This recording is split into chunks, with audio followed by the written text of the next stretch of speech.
en France, c'est un problème de langage. Nous sommes un pays dont les termes sont... qui a une espèce de propension, alors qu'on a un vocabulaire d'une immense richesse, qui a une incapacité absolue à dire des choses positives. Vous savez, quand on critique les Américains avec leur fameux « it's amazing », mais quand on dit en France « tu trouves ça comment ?», on vous dit « c'est pas mal ». Non mais est-ce qu'on ne s'en rend pas compte?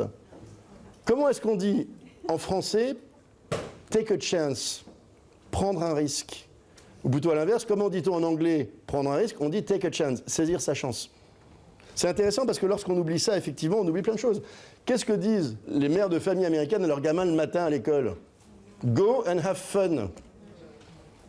En France, travaille bien, c'est quand même très chiant.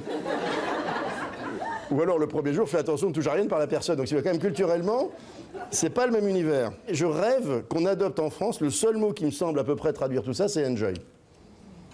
Parce que dans enjoy, je regardais l'autre jour pour préparer ce matin, je regardais la traduction du mot enjoy en français. Il y en a plein. Il y a s'amuser, kiffer, prendre du plaisir, apprécier, savourer, jouir, trouver agréable. Ben, mettre tout ça dans un mot en français, on s'accroche. Il n'existe pas. Et du coup, je me suis dit que c'est quand même intéressant parce que les 3 mots qui pourraient changer le monde en matière de relations attentionnées, pour moi c'est enjoy, s'il existait, to care. Putain, les care n'existe pas en français. Dans la plénitude du mot care anglais, là aussi j'ai fait Google traduction. Se soucier d'eux, être attentionné, aimer, désirer, s'occuper d'eux. Et empower.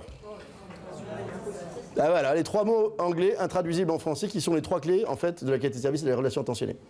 Et si on prend en fait du coup les 3 en même temps, j'essaie de me dire en une phrase comment on résume les deux. J'en ai fait 2 phrases. Si vous prenez enjoy, care et empower, avoir du plaisir à prendre soin des autres en étant vraiment moi-même.